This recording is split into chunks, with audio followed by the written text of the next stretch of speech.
Honour চতুর্থ বর্ষের শিক্ষার্থীবৃন্দ, আজকের ক্লাসে আপনাদের স্বাগতম জানাচ্ছি। আজকের ক্লাসে আমরা বাংলা সাহিত্যের ইতিহাস থেকে রিজিয়া রহমানের অন্যতম একটি উপন্যাস নিয়ে আলোচনা করব। সেটি হচ্ছে বং থেকে বাংলা।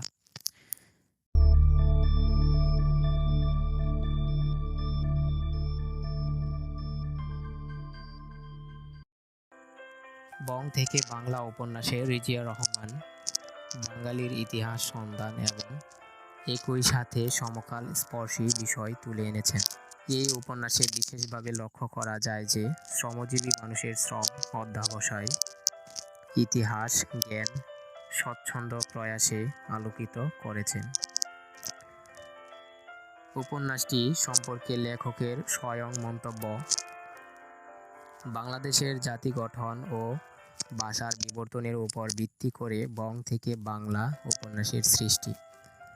২৫০০ বছর আগে বং গোত্র থেকে শুরু করে ১৯৭১ সালের স্বাধীনতা যুদ্ধের বিজয়কাল পর্যন্ত দীর্ঘ পরিব্যক্তির মধ্যে এ উপন্যাসের কাহিনী শ্রেণীবিন্যাস করা হয়েছে।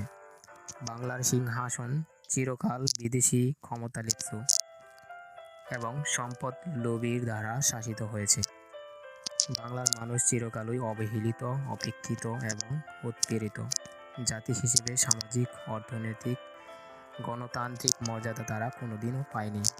মূলত এই উপন্যাসটিতে বং যুগে যে সাধারণ মানুষ সব অধিকার থেকে বঞ্চিত, এই বিষয়টি বিশেষভাবে তুলে এনেছেন রিজিয়া রহমান।